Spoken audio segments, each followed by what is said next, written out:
Welcome back, ladies and gentlemen. We're here on the review. My name's Brendon Hodges, dressed a little nicer than we're used to for this sort of thing. Usually we're a little more casual, but if you remember a couple episodes ago, well, I guess just one because we didn't do one on Monday. Thanks, Matt Mlodzinski, for that.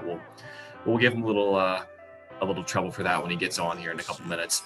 We were going to do one on Monday. I was traveling back to Syracuse, New York for my second semester of grad school. Matt dropped the ball, didn't do an episode. Don't know why. Last episode we had on Friday, though, we told you we're doing a Midseason Awards episode. That happens to be today, and that's why I am dressed in this lovely navy blue suits, semi-blue shirt, and blue tie. You guys can comment on who looks the best when they come on later today when this goes out. But for now, it's the Midseason Awards Show. It's CBB Review's flagship podcast, The Review, and I have the pleasure of welcoming in two guys who have made a name for themselves on this show solely because of their, I guess you could call it trivia wisdom. They both have gotten 5 questions right over 6 streak right now, but it doesn't matter. So let me welcome in Ariel Puterman from the University of Kansas. He looks to be rocking a button-down blue plaid Kansas Jayhawk shirt because he's a homer, and I can't fault him for that. And then Matt Mlodzinski, despite going to Seton Hall, repping a St. John's themed tie because he told me it was the only tie that he got over Christmas, which I'm not sure I believe. But gentlemen, welcome to the first ever and hopefully first annual Review Awards Show, Midseason Awards Show. It's going to be great. We got a lot of stuff for you guys, awards, plus what we usually do. We got stories since we last saw you, stories to start your week, as well as a couple of game picks, even though there's not much going on this weekend because of postponements and just overall conference scheduling. So guys, welcome to the show. Happy to have you back on. Do you have any words to start this episode before we get ripping and roaring? I'm just excited to be here. We are at the perfect time of the college basketball season when things really start to turn up. And I'm excited for this midseason award. I have some good awards to give out, and I'm sure you guys do too. Yeah, just to second that, I think this is, a perfect point in the season to do this. Everyone's focused on the NFL, but college basketball is at that point where it's kind of the turnaround in the season from the great teams turn into the contenders for March, because at this point you got to start thinking about Selection Sunday. That's only a few weeks away. And I don't have any awards to give out today, but I appreciate you trying to include me, Ari. It's very thoughtful of you. We'll go ahead and start, though, and this is the most negative award that we have to give out today, and we have to give it out because there have been several disappointing things about this season. Obviously, you have COVID postponements and cancellations. You have teams that you thought be doing pretty well, not doing as well as you thought they would. And that happens every so often. But for now, we're going to give out, these two lunatics are going to give out their most disappointing team award.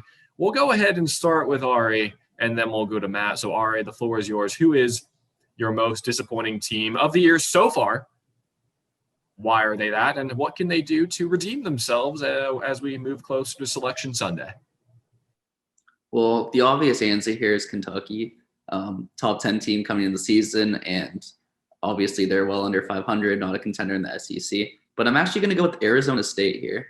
In the Pac-12, which I think most people can agree is the worst Power 6 conference this year, they're sitting at 4-7 and 1-4 in conference play. And a lot of people even predict them to win the Pac-12. So to see them at the bottom, see them well under 500, they've got some great players on their team, and Remy Martin and Josh Christopher, just to name a few. So to see them this bad is concerning. One thing to turn around, just feed the stars more, better defense, and just more consistent play, because the Pac-12 will give you a lot of freebies, and they need to take advantage of those. They lost to Arizona last night. And I think Arizona State's just been very underwhelming this season. I guess you could say the Sun Devils are in a sort of NCAA basketball purgatory, if you would. Okay, I'm bad at jokes. I didn't get a laugh there. Matt Mlodzinski, your most disappointing team of this season so far. Yeah, thanks, Brendon. That was actually, I got that joke a little bit later. Once you said that it was supposed to be a joke, I'm like, that clicked a little bit. So good one there. But it's funny because Ariel's, those are two teams that are extremely disappointing, and I didn't even think of them. I had down Memphis and Duke as some disappointing teams, but I'm going to go with a team that matches my tie color here today, and that's the Rutgers Scarlet Knights, a team that everyone thought would be Rutgers' year coming into this season. Now, they did start off really well. They won their first 6 games, but recently they've lost 5 straight and lost 6 of their last 7. And I know these are against pretty good teams. They've lost twice to Ohio State, Iowa, Michigan State, and their last 2 to Wisconsin. But then Penn State, I think that kind of culminates all. You can't get on track against Penn State. That was Penn State's first Big Ten win. And I think Rutgers is in a hole right now where it was supposed to be their year. And now they're in danger of missing the NCAA tournament. I had them in my last bracketology. I don't know if they deserve it anymore. They're 7-6 and 3-6 in the conference, and it doesn't get easier. They've got games upcoming at Indiana, Michigan State. They've still got Iowa, Michigan, and Minnesota twice. So there's not going to be a lot of chances for Rutgers to get those easy wins. They're going to have to fight for some of those wins against good teams that they've already lost plenty to. I think one way that they can turn it around, Brendon, to answer your question there, is the play of Geo Baker. It's a guy whose scoring has gone down every single year since his sophomore year, and it's the lowest it's been since his freshman year. He's shooting just 25% from 3. And he's a guy that was really a key part of this team his sophomore year. He averaged about 12 points that season, and he was kind of one of those players that people started to think like, okay, maybe Rutgers is turning it around. And I know they've got a lot more talent on their team now, but I just think that his injury maybe is hurting him a little bit, and he hasn't found a place on his team again since coming back from that injury. And right now it's hurting Rutgers because I think they need Geo Baker. He has big shot-making ability. But if Rutgers can't win at least one of their next 2, they're going to be in real, real big danger of missing the NCAA tournament. At the beginning of the season, I don't even think people thought that would be a possibility. Well said. Well, 2 teams that are definitely, I guess, not exceeding expectations, as we said. We'll go ahead and move on, though. On a more positive note, while we've seen some teams struggle this year, and that always tends to happen, we always have a surprise team that has come out of the woodwork just for no reason whatsoever that none of us expected to win really anything, and have found a way to win a lot in conference, out of conference, and are ranked either in the top 25 or in Mr. Mlodzinski's bracketology. So again, starting with Ariel, your surprise team so far from the 2020-2021 season? You know, this might not be a surprise to a lot of people, but it was for me, and that's the Michigan Wolverines. The Big Ten, as we know, was such a competitive conference, and there were so many good teams at the top: Iowa, Wisconsin, Rutgers was supposed to be one, Michigan State, and it's actually Michigan who's on top right now. I had them finishing around 8th in my Big 12 preseason rankings, but here they are, top 7 in the country. Big reason is Hunter Dickinson, the talented freshman. Juwan Howard's doing a great job with them. And in the offseason, they had a little bit of a rough offseason. They lost Isaiah Todd to the G League. Josh Christopher, who was supposed to go there, went to Arizona State, who are obviously on the opposite spectrum of this. But yeah, I have to give a lot of credit to this Michigan team. They're really hanging in there in the Big Ten. I don't think a lot of people expect them to be this high. So that's my surprising team for this year. Let me follow that up with a question. We've talked about how over the course of the last few weeks, how the Big Ten is by far the most competitive conference in the nation this year. You have 10 to 12 teams that have the potential to make the tournament, and it's realistic that you'll see at least 8 to 9 of those teams in the Big Dance when Selection Sunday comes around. How does Michigan stay on top in the Big Ten, and how much potential do they have to maybe fall from the ranks of those top-tier teams in the nation? You know, Matt's the bracketology guy, but in my opinion, if they win the Big Ten, they deserve the 1 seed. If you're the best team in the best conference, you're a 1 seed regardless. The only problem is, as we've seen so many times, that the top teams have been taken down by the bottom teams. We've seen Purdue beat Ohio State twice. We saw Indiana beat Iowa yesterday. We saw Penn State beat Rutgers yesterday. So as long as they don't lose some of those, if they lose to a team like Iowa, or if they lose to a team like Illinois, then that's an okay loss. But as long as they don't lose to a bottom feeder like Northwestern's become, or Nebraska, then I don't see any situation where they're not a 1 or 2 seed in March. Big Blue, definitely a threat. The other Big Blue, obviously, Kentucky has that moniker, but Michigan is a different sort of blue, but still big in different ways. Matt Mlodzinski, we'll move on to you now. Your surprise team of 2020-2021. Yeah, again, I wrestled with two teams here. I came close to picking Minnesota, but kind of off of what Ariel said, it just the Big Ten's so good. At the beginning of the season, everyone thought that it was a conference that would get almost every team into the tournament, at least with a chance to get into the tournament. So for that reason, I couldn't pick Minnesota because people were already thinking that they would be okay, and they've exceeded those expectations. I went with Utah State. I think this is a team that coming into the year, people thought that, okay, even though they've had a couple of really good years, they lose Sam Merrill. They probably won't be the same team as years past. Here you got a Utah State team that's right behind Boise State in the Mountain West. They've yet to play the Broncos. They're 12-4 overall. I mean, this was a team that people thought not even reach the top half of Mountain West. Right there at second place, they just had 2 wins a little over a week ago against San Diego State, who was ranked or near the rankings in most people at that time. And I just think when you put that all into consideration, you've got a Utah team that's not just exceeded expectations. They're not just maybe a favorite to win the conference, but they have the wins to now get in as an large bid. So here's a Utah State team that goes from probably making the tournament at all to a good shot of winning their conference outright, and now they have those wins where they could make it a 2-bid conference or a 3-bid conference if San Diego State can keep on winning and come back from that. They've got Neemias Queta, a guy that might get drafted. He's a really good player down low. And I just think that Utah State's a team to keep an eye on. They've got Boise State twice coming up at the end of the season, but they've already played some really, really tough games. And they had some games earlier in the season against VCU. That was a 16-point loss. They only lost to BYU by 3. BYU, a very, very good team. So I know they're battle-tested, and they're a team to keep an eye on. Well done, guys, on both of those awards. We have one more before we hit our first break. That is a very interesting one that Matt Mlodzinski brought up just before the show, something that you don't really think about a lot. But with the transfer waivers being granted in this COVID year, we figured why not go for who has been the best transfer of the year so far in 2020, 2021. Ari, go ahead and start us off. I think this is a one-man race, and that's going to be Carlik Jones for Louisville.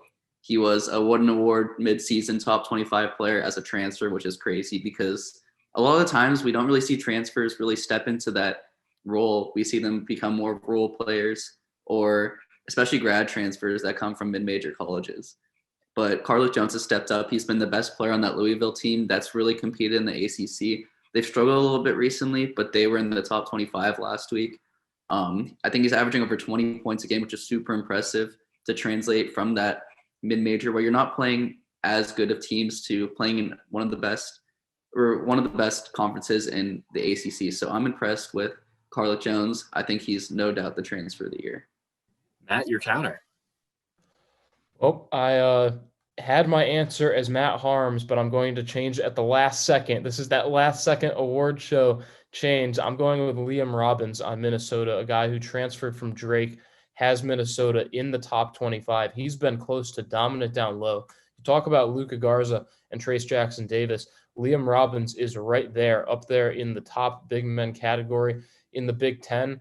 Again, he's a transfer that flies under the radar in the fact that he didn't go from a power conference team to another power conference team. He went from a Drake, who is now obviously very, very good and undefeated, but he went from Drake to Minnesota. So someone that flew under the radar, but he's really got those statistics. Liam Robbins is my transfer of the year so far.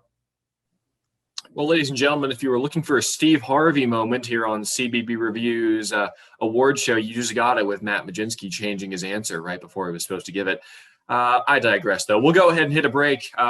Up next, though, we had a story since we last saw you, and there are a couple that I think will pique your interest, plus some more awards: the Most Improved Player of the Year, Newcomer of the Year, and also still to come, 3-point play, and plenty of other awards to give out as well. For now, though, we'll take a break. This is the Review Midseason Award Show. We'll be back in just a sec.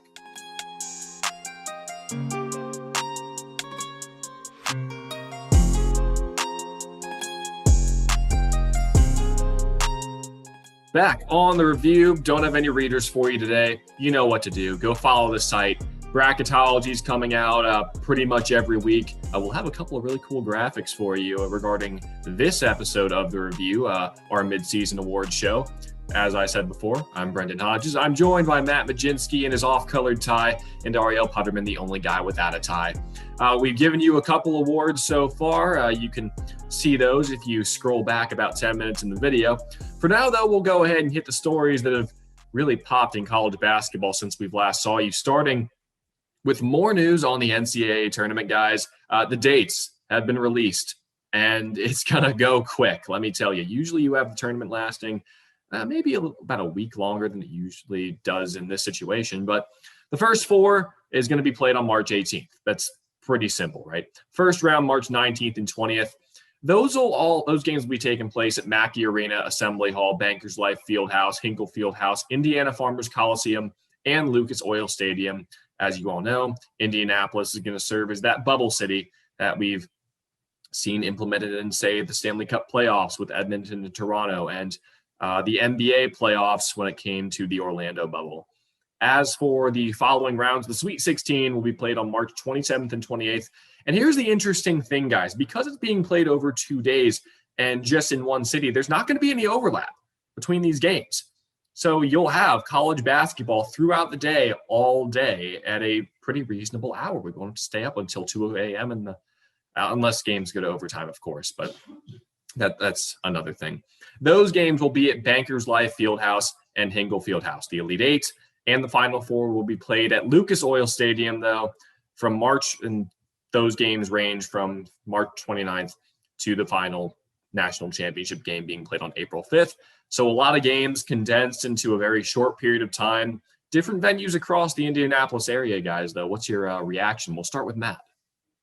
Yeah, I mean, my initial reaction is that this is going to be great for college basketball because you've got to do something to spice it up. Obviously, with the fans going to be either no fans or very, very, very limited to just family or whatever it is, then you got to spice it up in a way. And I think this spices it up on the TV screen for the audience at home. I think that they're going to probably take a page out of the book that the NBA did and really try to design that court, have it looking cool, that even though you're not going to have fans there, they're probably going to have virtual fans. They're probably going to do something to make that court look really, really appealing on the TV, maybe even pump in some crowd noise. But again, I think I've mentioned this before throughout conversation or whatever, but having it in Indiana is great. It's the middle of the country. No team can complain that they have to travel too far. Obviously, teams in the central time zone will have a shorter distance to travel, but at least from coast to coast, you're not going to have to be complaining about that, losing too much of a time difference.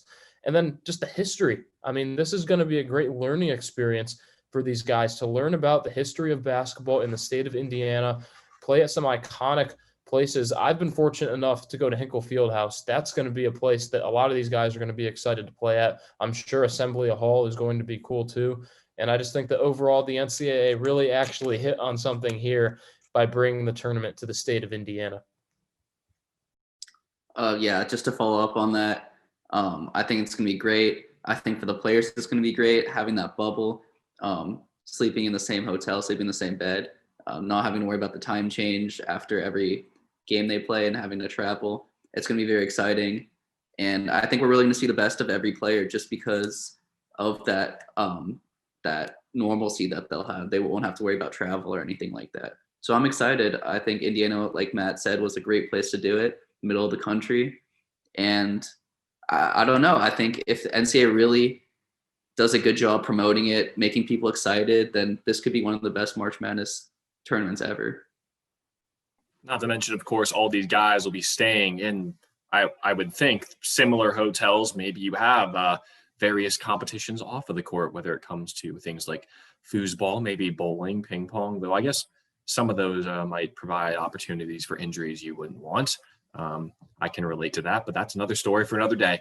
We'll move on. Larry Scott, he is the Pac-12 commissioner. He won't be after this June. The conference announced Wednesday night that he would be relieved of his duties after 11 years as the Pac-12 commissioner. They said Scott will remain on the job until June 30th and assist in the transition to a new conference commissioner. His current contract was set to expire in June of 2022. Ariel, what do you think this means for the Pac-12 going forward? You know, the Pac-12 is in a little bit of trouble. The last 3-4 years, they've really been not a rememberable conference. We've seen the ACC have its years, the Big 12 have its years, the Big 10's having its year this year. But the Pac-12's kind of disappeared since I guess Lonzo Ball was dominating that for that one season. So whoever takes over that spot really needs to figure out how to get the Pac-12 back.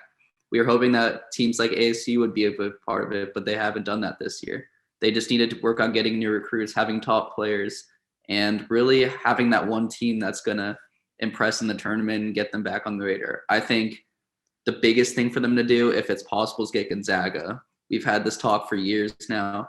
Gonzaga, they play in Washington, so they're right next to Washington State. And people always mock Gonzaga for their easy schedule. And even though they play such a hard non-conference, they say that the reason that they don't win every year is because their conference schedule is too easy, not prepared. So I think this will be a perfect win-win scenario for both sides. And whoever's in charge, they got to step up on that, because that's what's going to take them from a good conference to a great conference. Yeah, I mean, I think I agree with you 100%, Ariel. The Pac-12 has obviously been a conference that over the past years just has been down, down, down. I think almost every year you can look at the Pac-12 and say there's a mid-major that maybe is better than them, a high mid-major in that. And I think the Atlantic 10 was that this year. Now, I do think Oregon and UCLA are two teams to keep an eye on this season, but hopefully with a new commissioner, they can start to turn it around, because when I was growing up, the Pac-12 was definitely not like this at all. You had the Kevin Loves, the Russell Westbrooks, the OJ Mayos. You had a lot of really, really good players in this league. The addition of Colorado over the past couple of years hasn't really panned out how people thought it might. And I just think that, when you look at the Pac-12, Gonzaga is definitely a team you have to consider. If you want to add two teams, I think Boise State as well, because they would help in the football side, and they've had some really, really good basketball years as well. They're top in the Mountain West right now.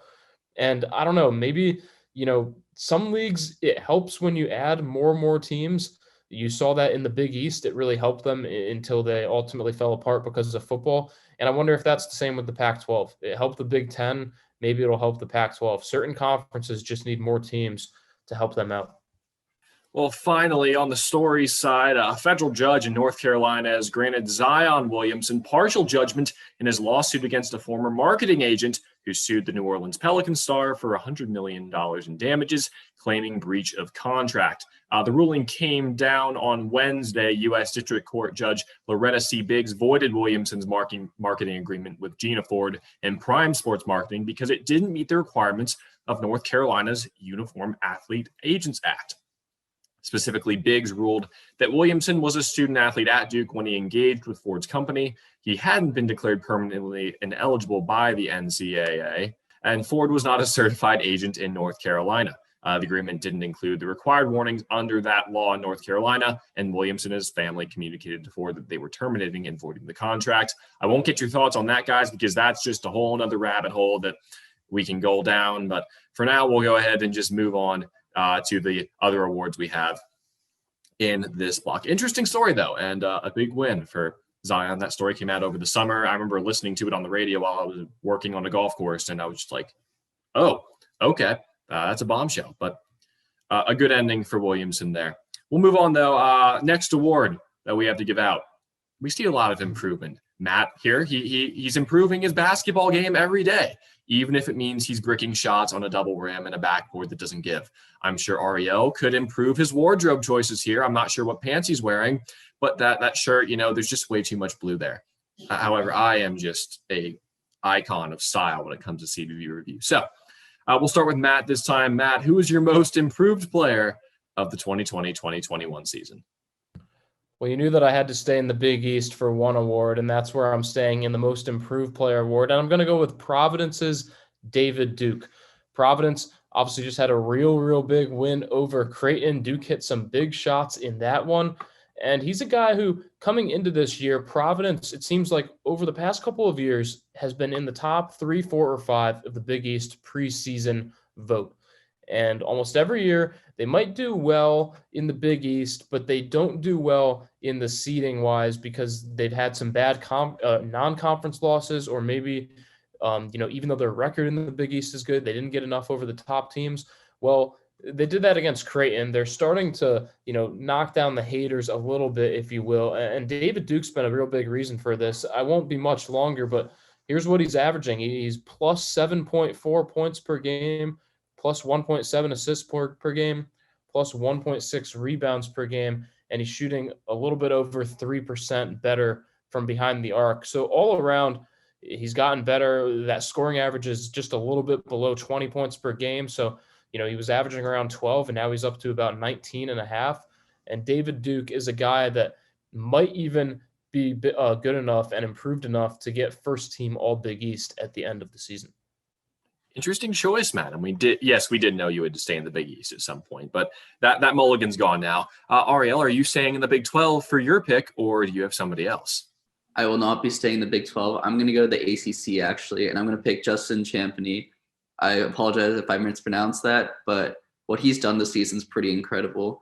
Like David Duke, he was in a similar situation with his team where they've always been like a middle-of-the-pack kind of team since Steven Adams was there. And they haven't really had that guy who could bring them to the top. And while Pittsburgh's in no sense a top ACC team, they're finally competing again. And a big reason is Justin. He's averaging 20 points and 13 rebounds, which is crazy numbers compared to 12.7 and 7 last year.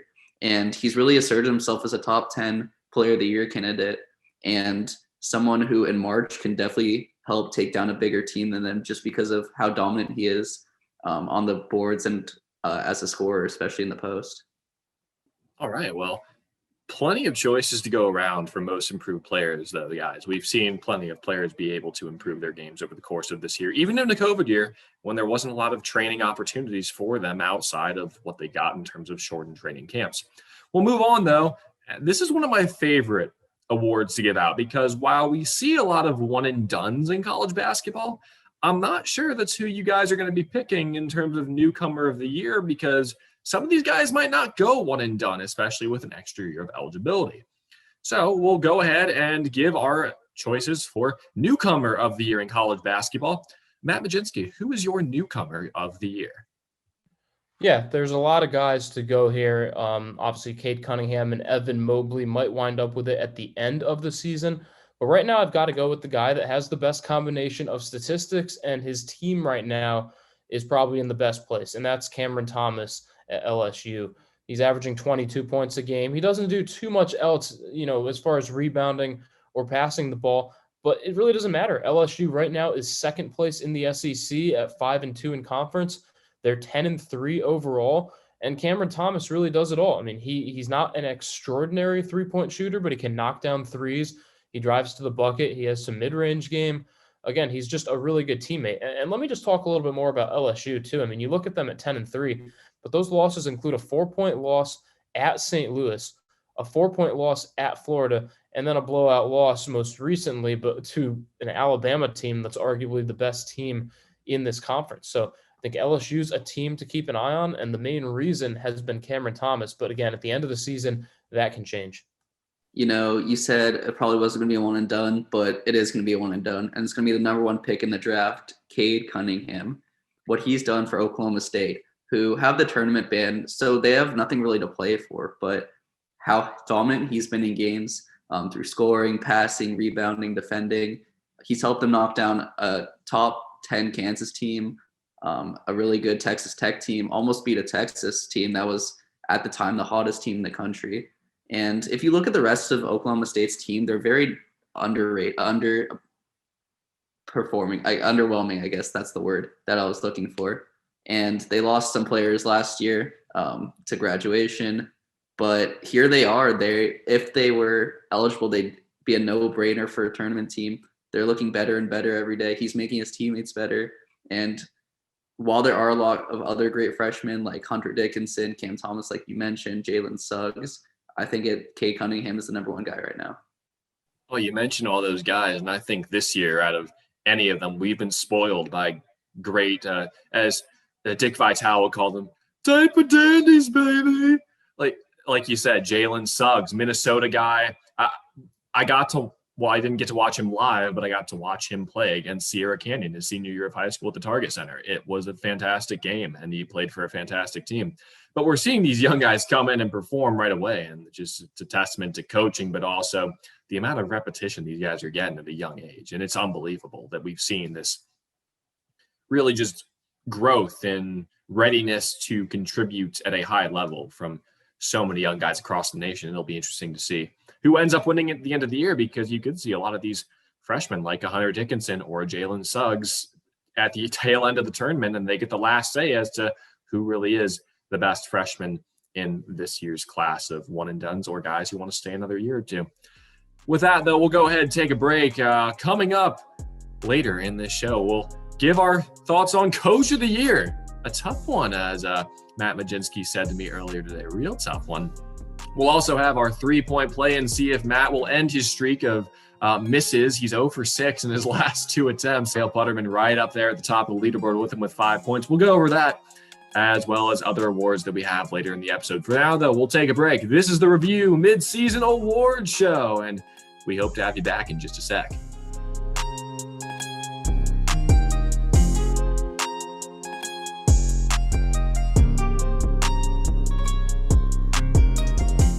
We're back. It's the Review Mid-Season Awards episode. We're all dressed nice and snazzy today. I got the suit on. Matt doesn't have a suit jacket on, but he's got a tie. Ariel decided to go a little more casual because he's in the Midwest somewhere in Kansas, and we get that. That's what people are wearing when they go out to farm this time of year, even though there's plenty of snow on the ground. I digress. We got third block of the episode. We were off to a rip-roaring start so far. We've got newcomers of the year, transfers of the year. If you've missed any of it, scroll back, watch it all. These have been great takes by these guys today. I'm Brendon Hodges. Should have said that from the get-go. Matt Mlodzinski, Ariel Puterman, here with you on a Friday. This episode is coming out around 7 p.m. tonight. But we'll go ahead and transition now. Our next award, and for every great player, or for every 5 or 10, maybe hundreds of great players throughout history, you've had great coaches. And we've seen some of the greatest coaches of all time kind of stumble a little bit this year, whether it's because they have a lot of new players coming in, not much chemistry with them, and they're struggling to get some wins, or for other reasons. Maybe they've had to sit out a couple of games because of COVID. For now, though, we'll stick with Ariel Puterman to start things off here with his 2020-2021 Coach of the Year. Well, my pick is a little bit boring, but it's going to be Mark Few of Gonzaga. This Gonzaga team is absolutely special. It's going to go down as one of the best teams in college basketball history, just with the amount of talent they have between Suggs, Corey Kispert, Drew Timme, Nembhard off the bench, Joel Ayayi, one of the most underrated players in the country. They're just so good. And Mark Few is a really good reason why they're so good, why their offense works so well. They could score 100 as in a college game, which is absurd. They're just that good. And Mark Few does a really great job with them. Now, it'll be interesting to see if they can win the whole thing. I don't see any team that can beat them right now. But what he's done with this Gonzaga team is pretty incredible, and that's why he's my Coach of the Year. Really, you could be Coach of the Decade if you think about it. Gonzaga's rise has been meteoric, and they're only a few years removed from a national championship appearance. They didn't win it, but they were pretty darn close. Matt Mlodzinski, though, I have a feeling you have somebody different for your Coach of the Year award, and probably somebody that Ariel and I will disagree with, because that's how it usually happens when it comes to this sort of thing. So who is your Coach of the Year? Well, if we're all going with the Dick Vitale impression today, I'm going to start it off with a guy who was a diaper dandy last year, baby. And that's Juwan Howard on Michigan. I think that Michigan's a team, and I'm going to bring this full circle. Seton Hall's not going to like that. Props to Dick Vitale, the Seton Hall alum, but a team that Seton Hall doesn't really favor with is Michigan. And Michigan's been really, like Ariel said, his surprise team of the year. They were definitely on my short list of surprise teams of the year. And Juwan Howard's been a big reason of that. It isn't the most talented Michigan team. Sure, they have talent across the board. But when you look at Big Ten teams, Juwan Howard's done more with his players than a lot of those other coaches that have more talent, namely Iowa. Iowa has more shooters. They have a better go-to guy than Michigan. Michigan's looking a lot better right now. Illinois as well. They have the best duo in college basketball. Michigan doesn't really have a duo that I think would be in the top 5 of college basketball, yet they win, and they win some more. So Juwan Howard, for that reason, is my Coach of the Year.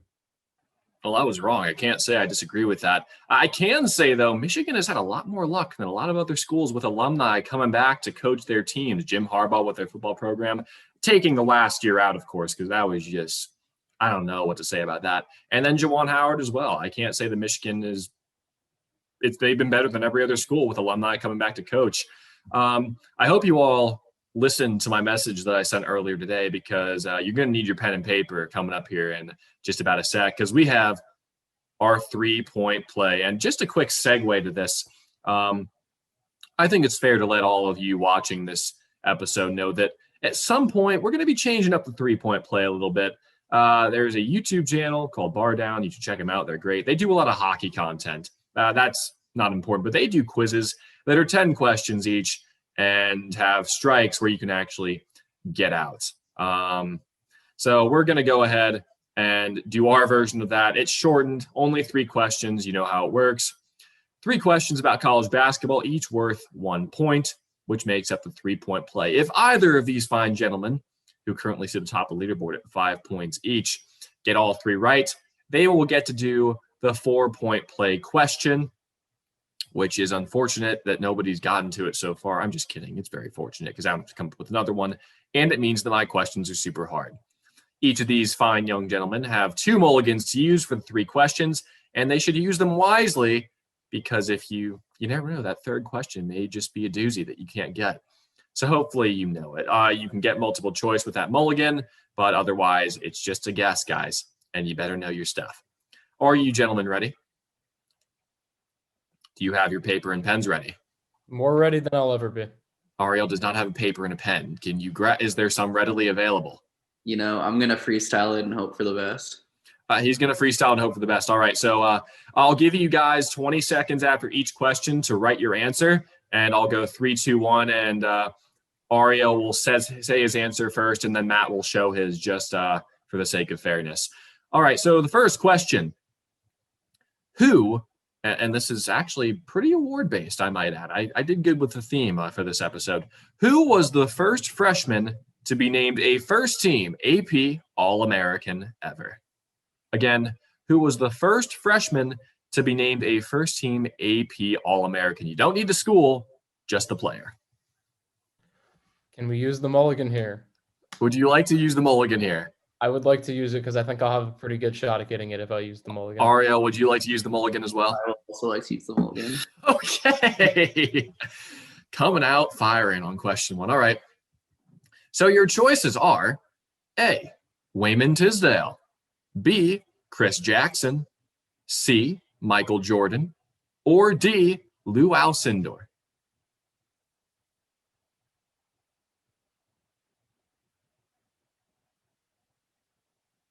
Give you guys a few seconds for Matt to write his answer, and for the rule follower, Ariel Puterman, to figure out his answer. So Can you say that last again? It got cut out. The last answer? Okay. I'll just read them all back for you. Wayman Tisdale, Chris Jackson, Michael Jordan, or Lou Alcindor.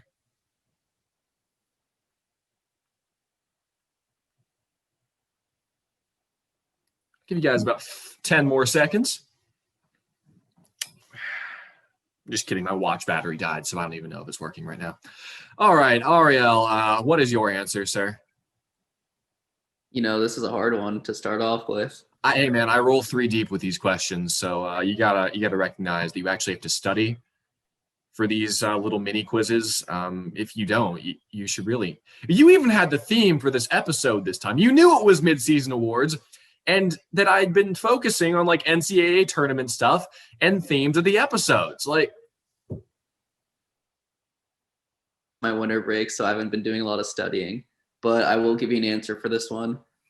I'm going to go with Kareem Abdul-Jabbar, aka Lou Alcindor, one of the best basketball players of all time. All right, Matt Mlodzinski, show your answer. Well, I can tell you that Matt Mlodzinski's streak of losses has ended. He does have that correct. The answer is Wayman Tisdale. So, unfortunately, Ariel, you won't be getting the 4-point play question today, but we will play on because there's no strike. Interrupt real quick, I do want to say that I'm glad that you offered these mulligans, because Wayman Tisdale was the name that I couldn't think of, and once you said him, I knew it was him. So thank you for that gift, Brendon. And thank you for telling me that this quiz is too easy, so that next time I only give you 1 mulligan for 3 questions. I really appreciate that. This is why it's great to be in charge, folks. You get to change the rules whenever you want. It'll just happen to be the next episode. They only get 1 mulligan. That way they have to be even smarter about it. Anyway, we'll move on to one of the best streaks in college basketball history. And that in itself is a pretty good award to have if you're one of those storied programs. In this case, the storied program is UCLA. You know that they won a ton of championships under John Wooden. That's just common knowledge. But how many NCAA tournament games did UCLA win in a row from 1964 to 1974?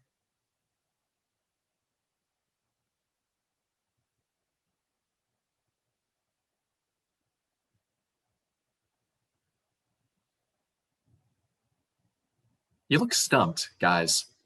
And that makes me feel all warm and fuzzy inside.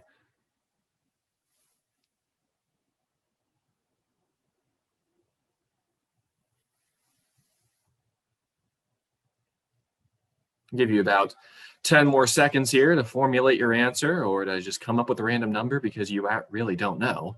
And we'll see what you do here. About 5, 4, 3, 2, 1. Ariel.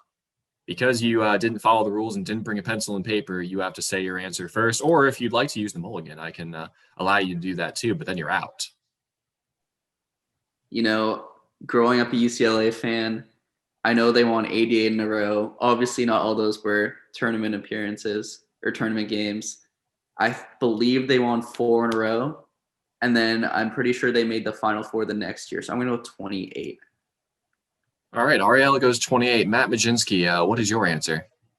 Well, I originally thought to myself, okay, back then the tournament was not 64 teams. I thought it was 32, and I thought maybe it might have been 16 for some of those. And then I just did all my math wrong in my head, but I came up with 37. Oh, well, gentlemen, I can tell you that one of you is very close. And I mean very close. The answer is 38. And Brendon, I am mad because I had 38 as my number, and I didn't write it down. And I'm like, you know what? No, I'm going one more down. I'm going 37. Well, that's why you don't second guess yourself, Matt. And unfortunately, neither of you will get to go to the 4-point play. And we were this close to maybe having Matt Mlodzinski have a shot at it. Unfortunate. Just so unfortunate. Can I guess how many tournaments? Because my original guess was that they won 10 tournaments in a row and that it was 32 games for 5 of those, or for the first, the last 8, and then 16 for the first 2. And then I realized that math was just totally wrong. But how many tournaments did they win in a row? Well, so here's the thing. The Bruins didn't qualify for the tournament in 1966, so that year doesn't count towards their consecutive NCAA tournament game record. They won every other tournament game they played from 64 to 73 until they were beaten in the semifinals in 74 by North Carolina State. So close, but no cigar, guys. That was a toughie, though. And Matt, I applaud you for, despite being just a journalist, actually doing math to try and figure that answer out. You were really close, but really close just doesn't count in this quiz. I'm very sorry. We'll move on to the third and final question of the day, which means I don't have to give you my 4-point play question again. And that just brings joy to my eyes. I want to cry out of happiness.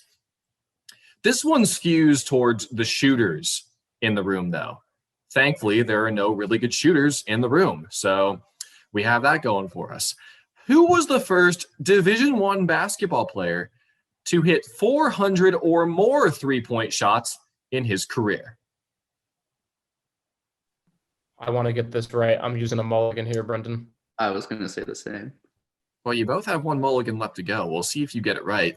There have been a lot of really good shooters in this day and age, and here are a few of them that are your choices. We'll start with A, Doug Day from Radford, B, Steph Curry from Davidson, C, J.J. Redick from Duke, or D, Fletcher McGee from Wofford.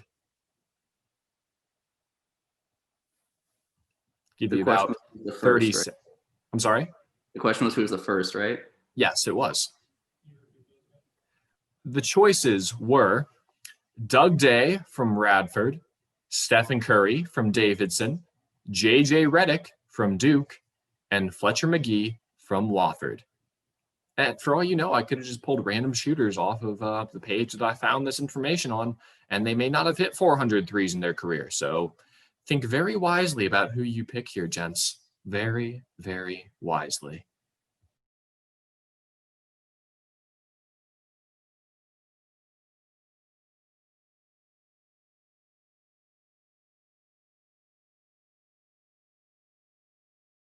Give you about 20 more seconds to figure out who you'd like to pick out of those 4 outstanding shooters. I can tell you if they've hit 400 after the fact, but I'm not going to tell you right now. And these are some pretty top-class shooters in various parts of basketball history. So we'll go ahead and cut the timer off there. Ariel Puterman, your answer, please. Now, everything's telling me to go Doug Day because the other 3 are such prominent shooters. And if it is Doug Day, I'm going to hate myself. But I'm going to go JJ Redick here, just one of the best Duke players of all time. And he was there before Steph and Fletcher. So I'm going to go JJ. Okay, Matt Mlodzinski. I've looked at this list a lot of times, and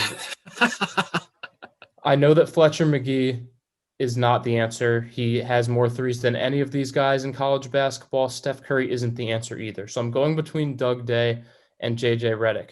My thought process is Jerry McNamara hit exactly 400 threes in his career at Syracuse.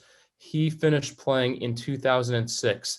My initial thought, and I'm going to be a wizard if I think this, I'm pretty sure JJ Redick hit exactly 357 threes in college basketball. So I'm going with A, Doug Day.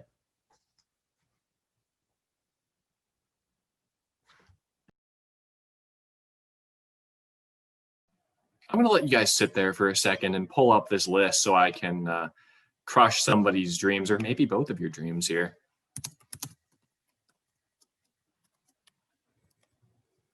Are you guys scared yet?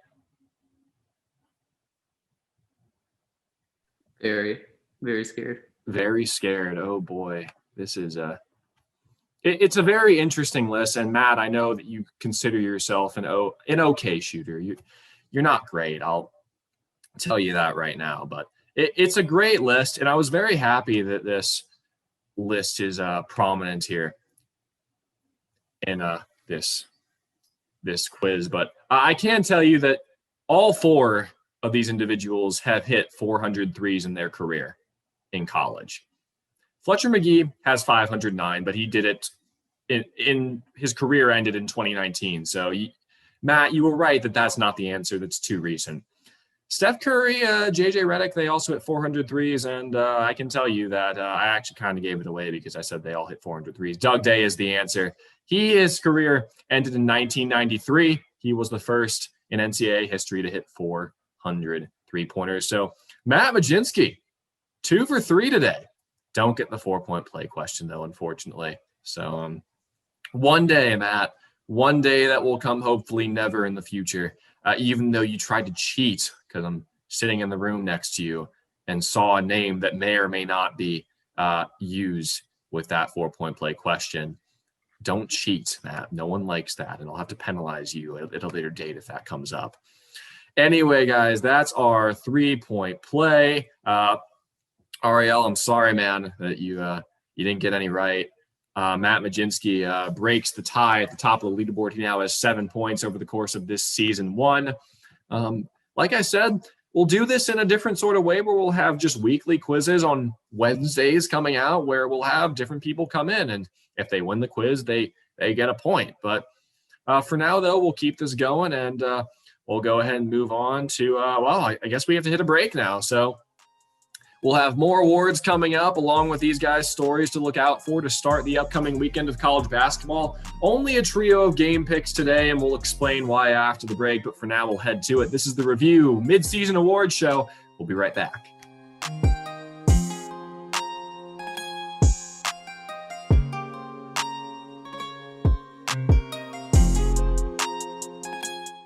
Getting ready to close up shop here on the Review Midseason Awards Show. We were having a discussion over the break. Apparently, everybody was, this close to getting the UCLA question right. I don't believe you guys. Ariel, you may have thought that it was 38, but just put 28 down. That's BS, man. No, you didn't. And don't act like you did. Matt, you think you're good at math. You're not. Stop saying that you really had 38 to start, but you then just said, oh, you know what? I think they lost sometime in 1974, so I'll say they only won 37. No, that's not how it works. I am the master of trivia here. I make the rules. And now that you've said it's too easy, you're going to get one less mulligan next time. So great job. Give everybody a round of applause for participating.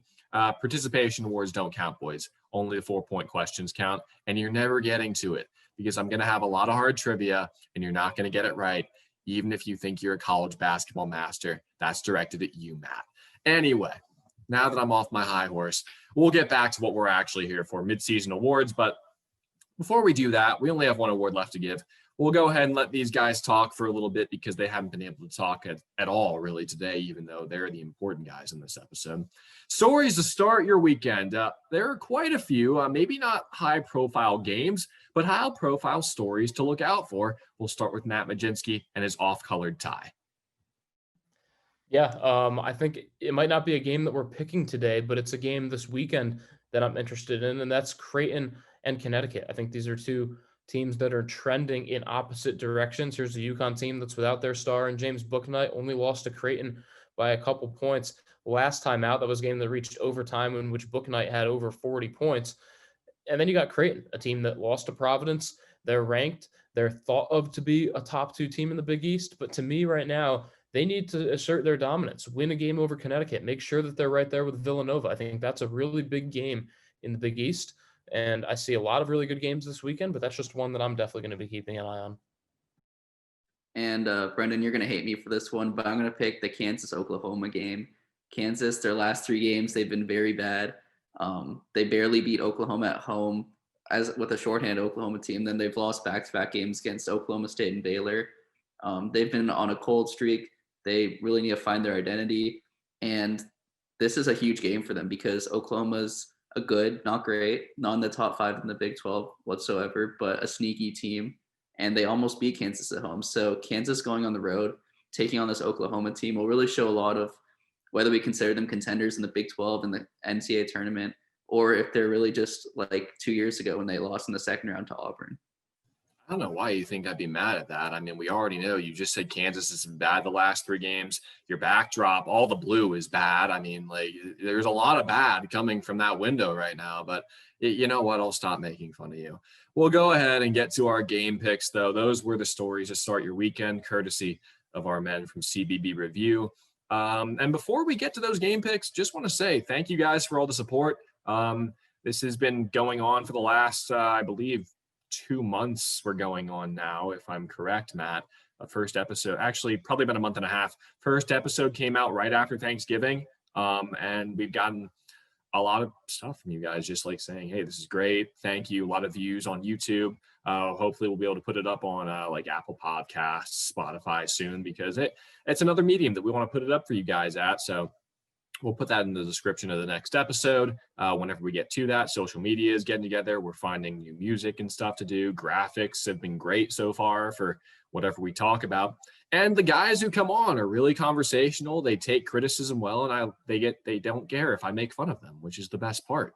Maybe we'll even stick to a dress code now. I kind of like wearing a suit for these sort of thing. And Ariel doesn't. I see you shaking your head, and Ariel, that's going to be a meme. I think Ariel doesn't like dressing up for stuff. Matt, can we do that on the site?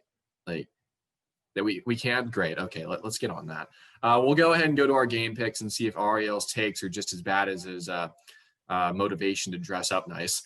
Starting, we only have one game for every day because we have a lot of awards that we've been giving out today. And we wanted to go with the best of the best in terms of games today. 2 of them aren't arguable. You can say they're 2 of the best games of the weekend. One of them, but there wasn't a lot of ranked action on Sunday that was going on. We'll start with the game coming up tonight, though. We've talked a lot about Michigan today, how good Juwan Howard's team has been and how really dominant they've been in one of the tougher conferences in the nation. But they face a tough test in a Purdue team that's played spoiler for a couple of teams so far this year. So Michigan, they're ranked 7th in the country, but they're going to Purdue. Who wins this Big Ten clash? Starting with Matt.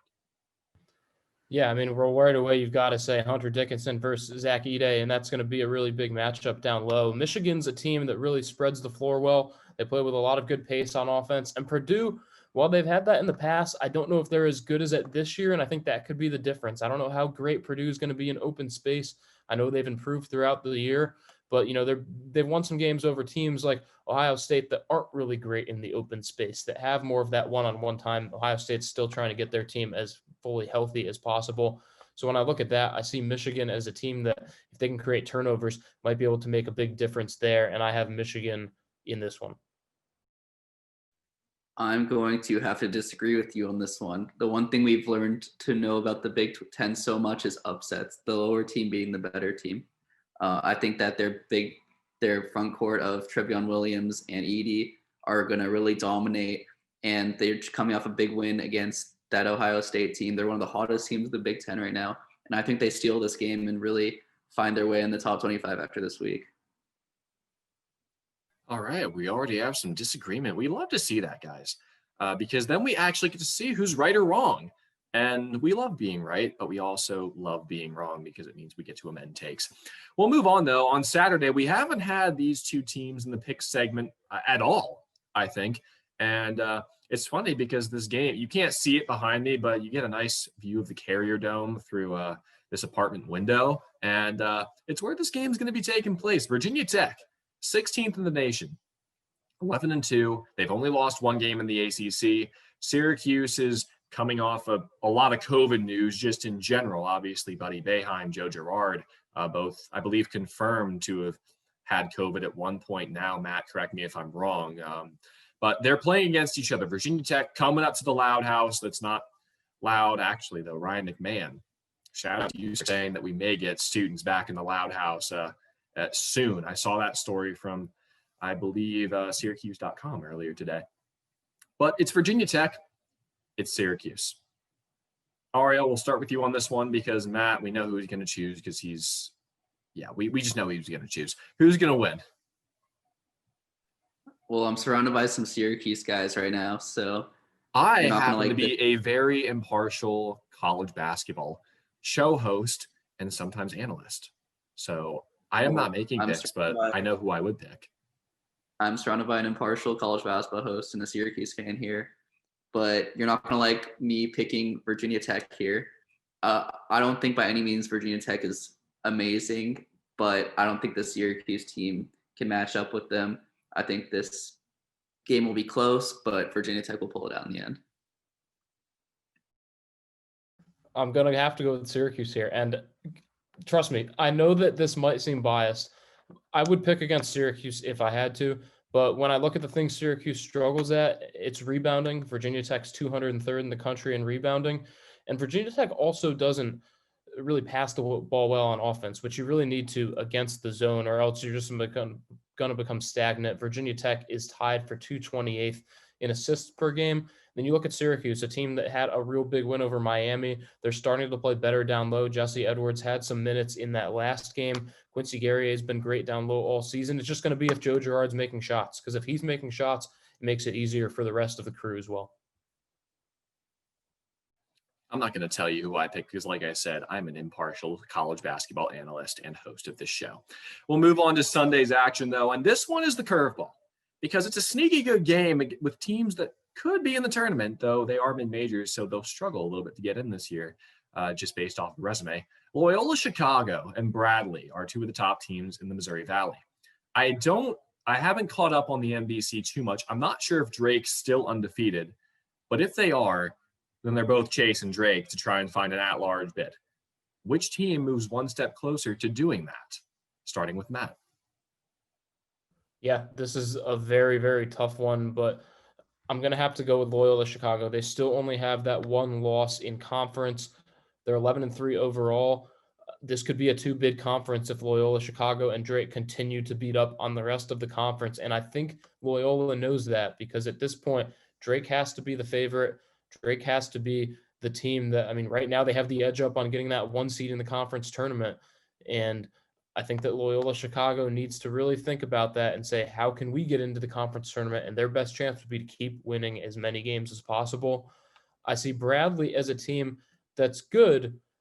And they've had good wins. Again, only lost to Xavier by 1, only lost to Missouri by 1, only lost to South Dakota State by 4, and then a couple of other losses. But right now I see Loyola Chicago as a team. I think Loyola takes both as well.